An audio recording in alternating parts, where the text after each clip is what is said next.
The following has been paid for by the Pens World Order. And I'm looking to a Crosby to save me. Looking 'cause I'm tired of trying. Make our way back to Pittsburgh so we can beat the Flyers. Make our way back to Pittsburgh to beat the Flyers.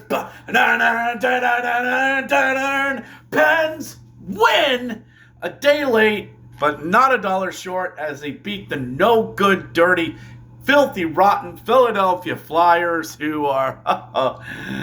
life's not good in Philadelphia right now. Let's talk about it for a brief moment. This is the Let's Go Pens fan react, where I do a reaction after each Penguins game, or sometimes cases like today, within 24 hours, because allergies completely kicked my butt yesterday.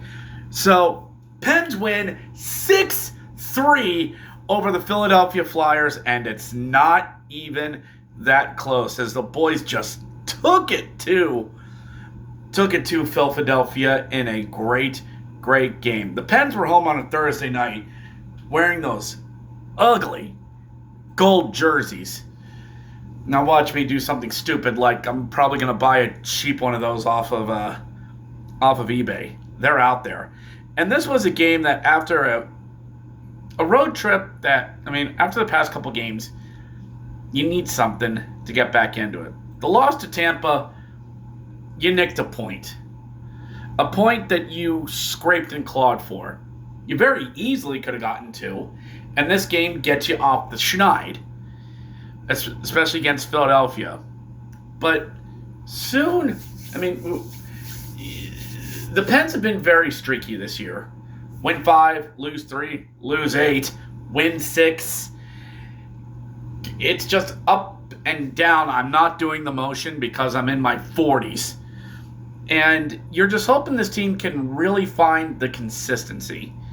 And yes, I know where we are in the season right now, but you really need to find some good winning consistency that can't just be back-ended by just as equal losing streak. But coming into this game, a win tonight will do wonders for this team, and it's like somebody heard them. Power play early for the Pens, and the second unit's out there. Mantha gives it over to Ben Kindle, who thinks, is that Sidney Crosby? No. Right over to Justin Brazow, who just gives a little tap. A little tappy tap tap. A little sippy sip. In the net, past Dan Vladar to make it 1-0. Oh, Vladar's injured. So who's in the net for them? Samuel Ersson? Uh-oh. 1-0 Pittsburgh, as it's Brazow's 13th of the season. His 13th, Kindle his 12th, Mantha his 6th. Second unit power play comes through. Later in the period, Pens get another power play. I hope this isn't a thing tonight. And the first unit just must have thought about the musical numbers of going, anything you can do, I can do better. We can do anything better than you. No, you can't. Yes, we can. Yes, we can. Yes, we can. Brian Rust in the slot as Chris Letang finds him and rifles one right past Sam Ersson, who just stands there like, did I catch it?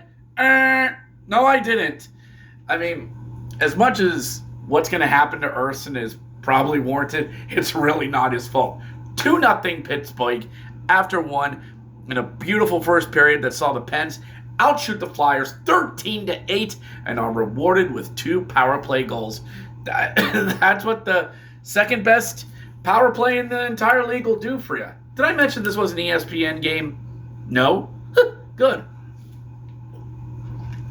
A little bit of refreshments here. So into the second, Yegor Chinakhov, who, boy, does it really look like we're winning this trade? It's like Kyle Dubas goes in, looks down on the ice. Are you winning, son? And Yegor Chinakhov goes, yes, father, in the net, as he gets a real nice feed from Gino. That's Russian on Russian crime. And he just rifles one right past Ersson. Igor the switch gets his 6th, Malkin his 23rd, Novak his 14th, and it's time to go to the bullpen. That's it. He's done. Ersson's out. And in comes Kolosov, their prize goalie prospect, who learned tonight, you're not ready, kid. Like Cody Rhodes telling Solo Sikoa, you might think you're ready, you're not ready. But the Flyers tried to get his confidence up, tried to say, hey, we're there for you, buddy. We're going to be there for you. A Balls gets one in the net. ABOLS gets his third of the season, assisted by Kent York and Grundstrom. Strum to make it 3-1. Okay, now we're getting a little nervous. The tag out seemed to work. They got the hot tag, and the Flyers aren't really going to come back in this, are they? I don't want a repeat of December, please. But the Pens are able to rush Kolosov. Nolachari in close, flicks one up, and the puck just goes up and over and seems to hit something and just falls right on the line. And Blake Lizotte just goes, don't mind if I do. Taps it past Kolosov. Fear not, the situation is well in hand. The 3-goal lead is established. By the way, what did that puck hit going into the net? The camera. The top-down camera, which needed to be fixed. But we go into the third. 4-1. He's okay, guys. We got this. And then another power play for the Pens. They should really stop doing this. And Richard Raquel looked at Evgeny Malkin and Sidney Crosby and said, trios, powers, activate. And pew, pew, pew, Raquel to Malkin to Crosby. It shouldn't be this easy, but it is. 1, 2, 3, liquid hockey. And Crosby gets his 25th of the season. Whew. How old is he again? And it's 5-1 Pittsburgh. 5-1.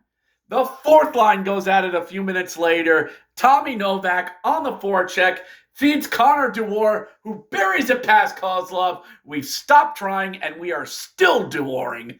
I am not going to stop doing that.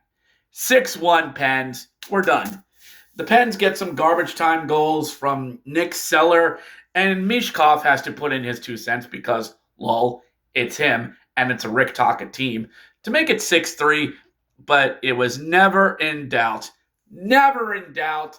And that does it. 3-2-1 win. Pens win it 6-3 and have pretty much locked up the season series against the Flyers, now being 2-0-1. And we're not going to see these guys again until March 7th. And wouldn't you know, you go to the standings and the Pens are in the top 3 in the Metro. We passed Philly. We're in the top 3. If the playoffs started today, we'd be taking on the Islanders. Ooh. Anyway, let's not take away from that the Pens are in, as of right now, I know it's only 46 games. We're more than halfway through the season, but they're there. They showed they can get there. And in the wild card, it's the Buffalo Sabres. Wait, what? Anyway, it's good to see the Pens work on this and get themselves back into it.